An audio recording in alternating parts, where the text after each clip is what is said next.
Jesus died to save the entire world. Today, he's training us in grace so that we can go out and influence someone else's life. That's why I'm so grateful for the friends and partners of this ministry who freely and cheerfully give financial offerings to support us. You understand our vision and you help us in so many ways to reach those who are searching for hope in the midst of darkness.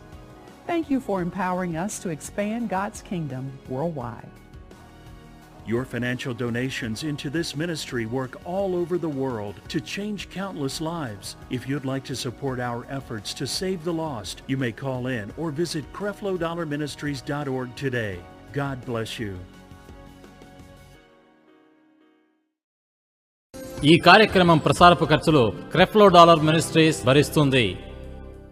I'm a world changer.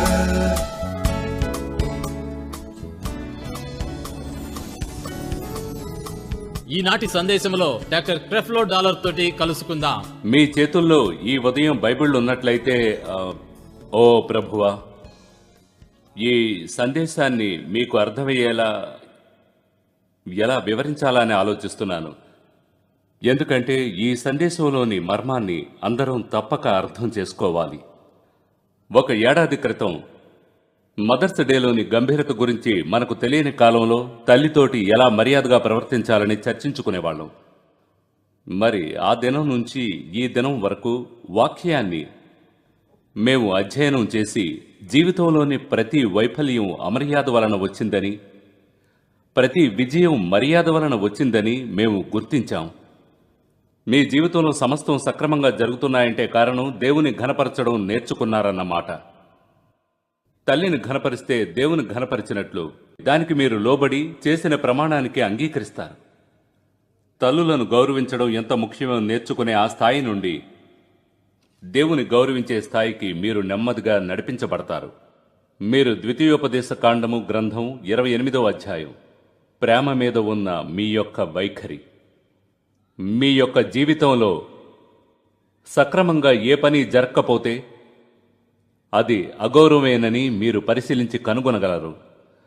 అయితే ఇక్కడ ప్రత్యేకంగా దేవుని కోసం మీరేదైనా చేస్తూ ఆ పనిని దేవుని ఎడల ప్రేమతో చేయకుంటే ఎటువంటి ఫలితం ఉండదు.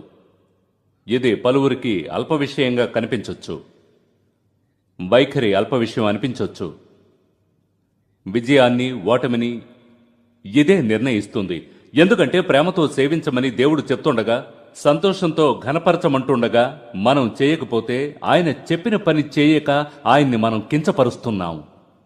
తనను ప్రేమతో ఘనపరిచి సేవించమని దేవుడు చెప్తుంటే మనం లోబడి ఆ పని చేస్తే ఆయనను ఘనపరుస్తాం. చూడండి, ఇదంతా ఘనతకు అగౌరవానికి మధ్య పోరాటం. ఇప్పుడు వైఖరి అంటే ఏమిటో గమనించండి. మొదట జీవితంలో మీరెంత ఎత్తుకెళ్లారో వైఖరి నిర్ణయిస్తుంది. వైఖరి మీ ఎత్తును నిర్ణయిస్తుంది. జీవితంలో మీరు తీసుకునే స్థానం, మీ ఆలోచన విధానమే ఈ వైఖరి. ఇది మీ మనసు యొక్క స్థానం, ఇది మీ భావాల యొక్క స్థానం, ఇది మీ మనోభావం, మీ ఆలోచన. చూడండి, ఉదయం నిద్ర లేచి బయటకెడుతూ మనసును ఎలా నిలుపుకుంటారు? మిమ్ములను మీరు మీ మనసును, భావాలను వాక్యానికి అనుగుణంగా నిలుపుతున్నారా? ఎందుకంటే అలా చేస్తే అది మంచి వైఖరి. లేక వాక్యానికి వ్యతిరేకంగా, వాక్యానుసారంగా కాక వాక్యం చెప్తున్నట్లుగా మీరు చేయకుండా ఈ లోకపు ఆశలను అనుసరించి లోకరీతిగా ప్రవర్తిస్తున్నారా? జీవితంలో మీ వైఖరి మీ ఆలోచన విధానాన్ని, మీ యొక్క ప్రవర్తనను, నడతను నిర్ణయిస్తుంది. వేరుగా చెప్తే ప్రియులారా, మీరు చేసే నిర్ణయం ప్రతిదినం మీ వైఖరి, వీటిపైననే మీకొచ్చే ఫలితం ఆధారపడి ఉంటుంది. ఒక క్రైస్తవునిగా మీ వైఖరితో మీరు చేసే పనులు, ఫలితాలను, విజయాన్ని, మీ ఓటమిని నిర్ణయిస్తుంది. కనుక గతంలో ప్రజలు ఈ వైఖరిని గురించి మాట్లాడుతున్నప్పుడు ఇదింత ముఖ్యాంశమని నాకు తెలియదు. నేను ఈ ఉదయం మీకు చెప్తున్నాను, ఇప్పటిదాకా ఇదింత ముఖ్యాంశమని నేను ఏమాత్రం అనుకోలేదు. విమానం యొక్క వైఖరిని చూసినప్పుడు దాని వైఖరి తప్పుగా ఉన్నట్లయితే విమానం కూలి ప్రజలు చనిపోతారు, ఎంతో నష్టం వాటిల్లుతుంది.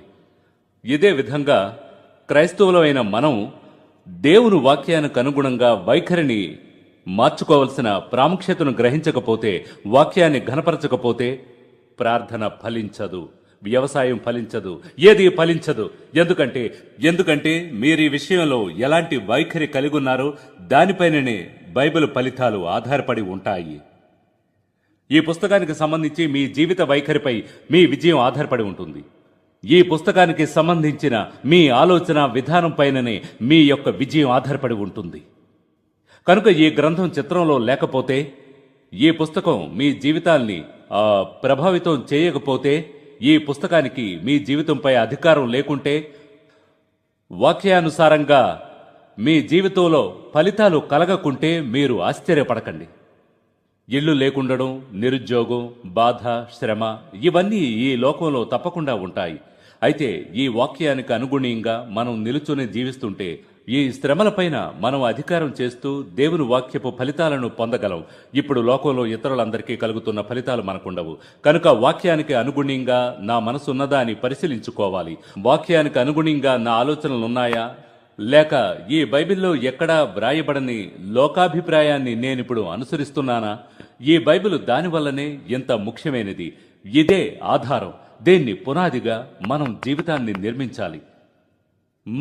మనం బైబిల్ను తొలగించి మనం ఇతర విషయాలపైన మనసు నిలుపుకుంటున్నట్లయితే మనం మోసగించబడతాం. మానవులకు మంచిదిగా కనిపించే మార్గం కలదు. దాని వలన మనకు నాశనము కలగచ్చు. పైకి మంచిదిగా కనిపిస్తున్న మార్గంలో క్రైస్తవులుగా మనం మోసపోయి ఎన్నటికీ నడవకూడదు. అది మంచి మార్గమో కాదో మనం పరిశీలించాలి.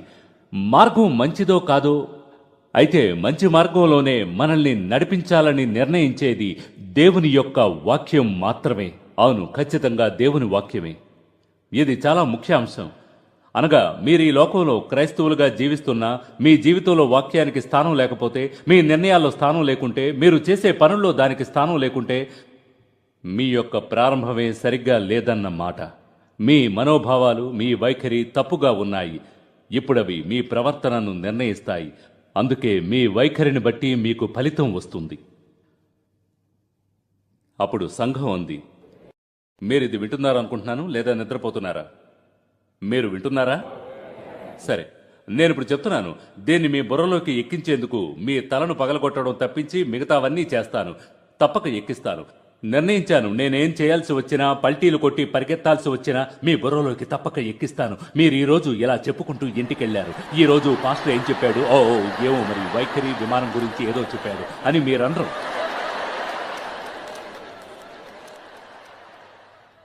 సరేనా? మంచిది. ఇప్పుడు ద్వితీయోపదేశ కాండం 28లో ఉన్నాం. మళ్ళీ 47, 48 వచనాలను చూద్దాం. రెడీయా? ద్వితీయోపదేశ కాండం 28:47. నీకు సర్వ సమృద్ధి కలిగియుండియు నీవు సంతోషముతో హృదయానందంతో నీ దేవుడైన యెహోవాకు నీవు దాసుడవు కాలేదు. కనుక ఆకలి దప్పులతోనూ వస్త్రహీనతతోనూ అన్ని లోపములతోనూ యెహోవా నీ మీదికి రప్పించు నీ శత్రువులకు నీవు దాసుడవగదువు. వారు నిన్ను నశింపజేయు వరకు నీ మెడ మీద ఇనుపకాడి ఉంచుదురు. యాంప్లిఫైడ్ 47వ వచనం. నీకు సర్వ సమృద్ధి కలిగియుండియు నీవు సంతోషముతో హృదయానందముతో యెహోవాకు నీవు దాసుడవు కాలేదు. ఎవరైనా అడగొచ్చు, ఇది నిజమేనా? నా సేవను బట్టి నాకు తీర్పు వస్తోందా? అవును. మీరు సంతోషంతో నన్ను హృదయానందంతో సేవించకపోతే నీ శత్రువుకు దాసుడు అవుతావంటున్నాడు. నీవు సరైన వైఖరితో నన్ను సేవించలేకుంటే బయటికెళ్ళి ఆకలి అనే విరోధిని, దప్పిక, వస్త్రహీనత అనే విరోధిని, లేమి అనే విరోధిని సేవించమన్నాడు. దీనే నేడు మన దేశంలో చూస్తున్నాం. పలువురు లేమిని సేవిస్తున్నారు.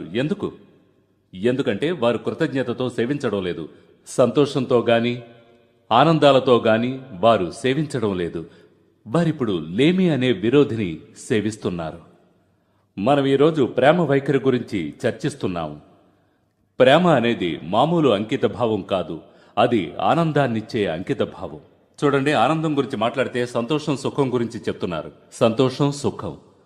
దేవుని సేవించడం ఎంతో ఆనందాన్నిచ్చే పని.